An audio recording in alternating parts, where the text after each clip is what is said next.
अस्सलाम वालेकुम। मैं रज़ी हसन एक और वीडियो के साथ।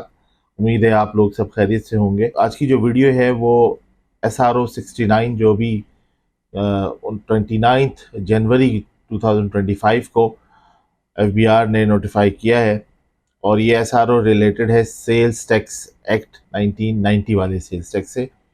और उसमें उन्होंने जो चेंजेस लाए हैं रूल्स के अंदर, SRO के रूल्स के अंदर, उससे रिलेटेड है। अच्छा, अब ये जो SRO आया है इसके बाद जो कंप्लाइंस है वो इतनी सख्त हो गई है।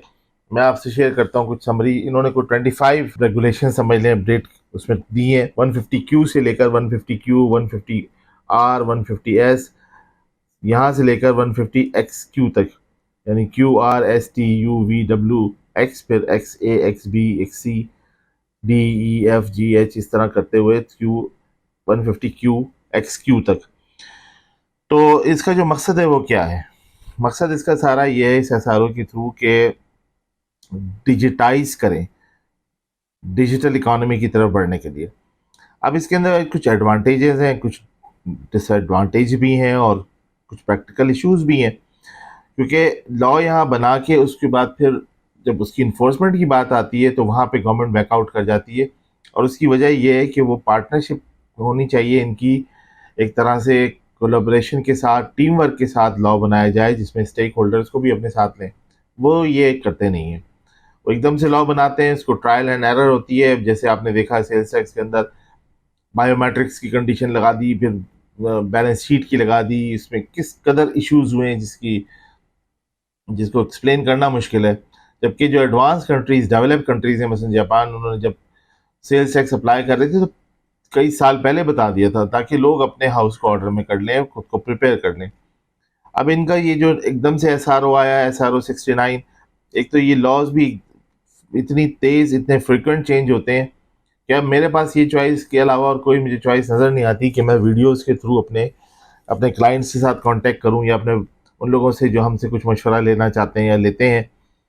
अदरवाइज तो हर एक को फ़ोन करके बताना मुमकिन नहीं है, और प्रैक्टिकली बिजनेस कम्युनिटी के साथ या जो काम कर रहे हैं उनके लिए मुमकिन नहीं है कि वो अपने को अपडेट रख सकें। ये अब पॉसिबल नहीं रहा है। ये वही कर सकता है जिसका फुल टाइम ये काम हो, जैसे हमारा है, हम कर रहे हैं ये, तो हम जो अपडेट आएगी वो फौरी तौर पे हम बताएं कि भाई जी अब ये नया एक SRO आ गया है, 2 दिन हुए हैं इसे आए हुए, और अब ये इन्फोर्स हो जाएगा। इस SRO का मकसद ये है कि रियल टाइम इनवॉइस बनेंगी, मैंडेटरी डिजिटल पेमेंट्स होंगी, 6 ईयर्स का रिकॉर्ड रिटेन करेगा टैक्स पेयर, लाइसेंस इंटीग्रेटर के साथ अपने को इंटीग्रेट करेगा, और जो पेनल्टीज और वो है वो नॉन कम्प्लाइंस की, वो तकरीबन ₹1,00,000 या उससे भी ज़्यादा हो सकती हैं, वो उन सब के बारे में ये इस SRO के अंदर डिटेल है। अब अगर देखा जाए तो रियल टाइम इन्वाइसिंग क्या मतलब क्या है? All invoices must be digitally signed, encrypted and instantly transmitted to FBR carrying a unique QR code for verification। ये इसका मकसद है। दूसरे, मैंडेटरी डिजिटल पेमेंट से बिजनेस मस्ट एक्सेप्ट डेबिट और क्रेडिट कार्ड पेमेंट्स और QR code transactions with potential CCTV surveillance at transition point. अब यानी कि अब कैमरे भी, CCTV कैमरे भी एक तरह से एक लगता है कि जैसे कोई शक किया जाए या कुछ क्या मॉनिटरिंग की जाए कि CCTV कैमरा भी उसके साथ लगाया जाए। 6 ईयर्स का रिकॉर्ड रखना है, comprehensive electronic record including seller and buyer detail, tax amount and item description must be stored for audits. अब पिछले जो रिट्रोस्पेक्टिव देखें, पहले इस तरह से सख्ती तो नहीं थी, अब ये आ गए। प्रोस्पेक्टिव कह लेते हो तो ठीक है, अब 6 साल तक का पीछे की अगर ऑडिट शुरू हो गए तो जाहिर है कि फिर बहुत जगहों पे बहुत सी चीज़ें नहीं थी, उस वक्त इतनी इन्फोर्स भी नहीं थी, तो फिर लोग उनको देख भी नहीं रहे थे क्योंकि इससे कॉस्ट बढ़ रही है। लाइसेंस इंटीग्रेटर ये कि जो अप्रूव किए हैं VR ने, उन्हीं लोगों के साथ सिर्फ ये पॉइंट ऑफ सेल और ये सब लगा सकते हैं। पेनल्टीज ये हैं कि वायलेशंस इंक्लूडिंग मैनुअल इनवॉइसिंग और सिस्टम टेम्परेरीली अगर शट डाउन हो जाता है विल अकर फाइन। अब मैनुअल जो रसीदें होंगी ना, उसको भी वायलेंस के अंदर लिया जाएगा।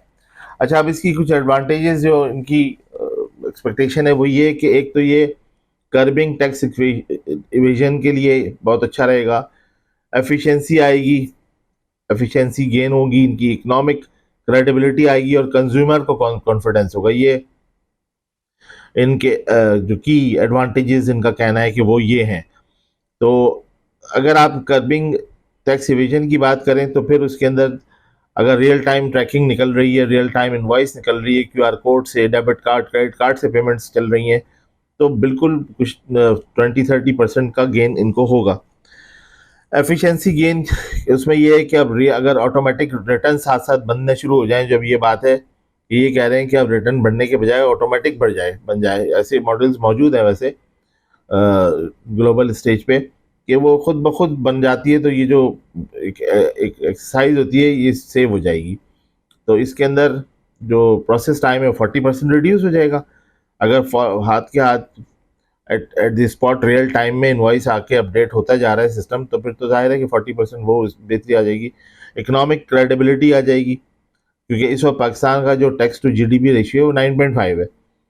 तो अगर ये जैसे इंडिया का जो है वो 17% है, 17% प्लस है, बल्कि बांग्लादेश का भी 11-12% है, तो हमारा जो टैक्स टू जीडीपी रेशियो वो 9.5 है। 100 में से 9-10 लोग भी नहीं, उससे भी कम के लोग जो हैं वो टैक्स दे रहे हैं, कंपैरिजन अगर निकाला जाए तो। इसको तो बहरहाल बेहतर होने की ज़रूरत है।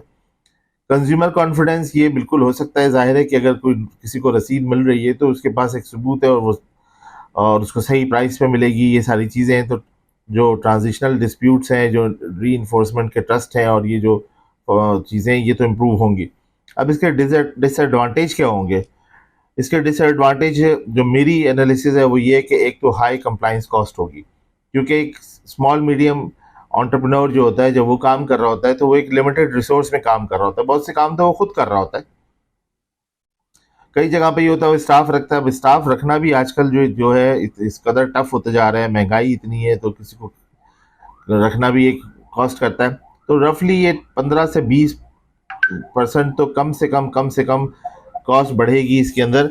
और इसके अंदर बैलेंस शीट जो होगी उस स्मॉल मीडियम जो भी एंटरप्रेन्योर है उसको ये बेयर करना पड़ेगी, क्योंकि उसको अब एक कंप्यूटर रखना पड़ेगा, एक आदमी को बैठाना पड़ेगा, इंटरनेट लेना पड़ेगा, इंटरनेट चलता रहे, अगर लाइट जाए तो ये जनरेटर खोले या कुछ करे, क्योंकि मैनुअल इन्वाइसेस वगैरह का इशू वो भी आ रहा है।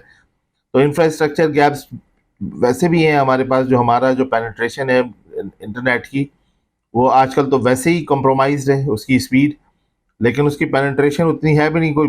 अगर आप रूरल एरिया की तरफ देखें तो 36% वहाँ पे जो इंटरनेट की पेनिट्रेशन लैक करती है, तो उसको भी इम्प्रूव करना है।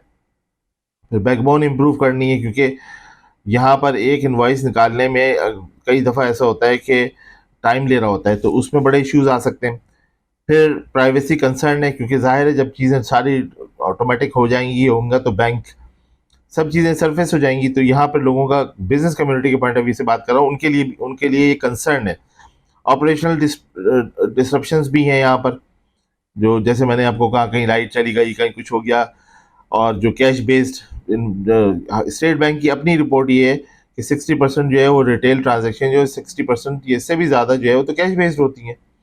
तो उनको उनको किस तरह से उसमें लेकर आया जाए, तो ये अभी ये चैलेंजेस या डिसएडवांटेज हैं कि ये इसमें थोड़ा बिजनेस लूज करेगा आदमी।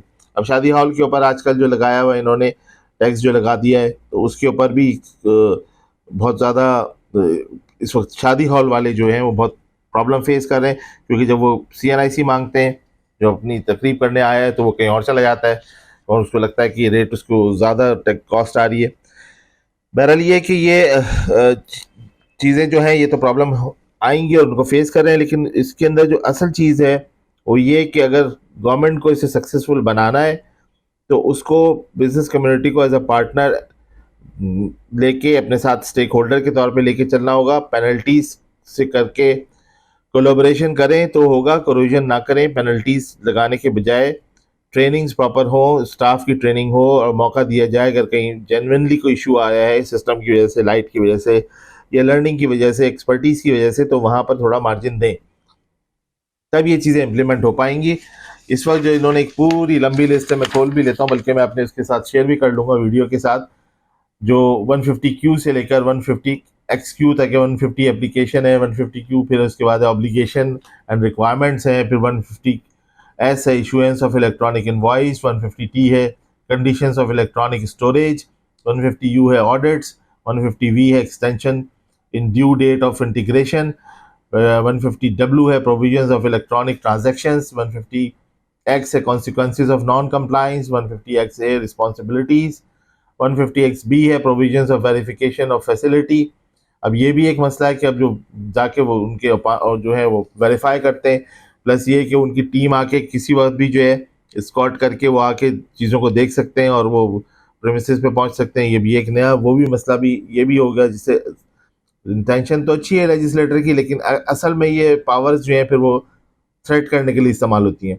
बहरहाल 150XC इंटरनेट इंटरप्शंस है, 150XD है function of the officers, 150XE है लाइसेंसिंग से रिलेटेड, 150XF है power to act as licence integrator, 150XG है functions of licence committee, 150XH है application of grant of licence, 150XI है procedures for grant of licence, XJ है right granted to the licence, XK है renewal of licence, XL है technical support, 150XM है supervision of systems, XN है procedure for cancellation और termination of licence, 150XO है fee and charges, 150XP है establishment of land revenue enforcement network, 150XQ है functions of inland revenue enforcement network. तो ये कोई 11 page से ज़्यादा का 11 पेज का बल्कि SRO आया है, और ये लेंदी और डिटेल्ड किस्म का SRO है।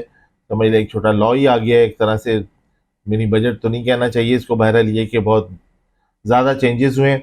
कट शॉर्ट ये कि अब जो भी सेल्स टैक्स में रजिस्टर्ड था उसको एक पॉइंट ऑफ सेल लगाना पड़ेगा और उसको रियल टाइम इन्वॉइसेस जनरेट करने का इंश्योर करना पड़ेगा। ऑटोमेटिक उनकी रिटर्न्स वो सब बनती रहेंगी।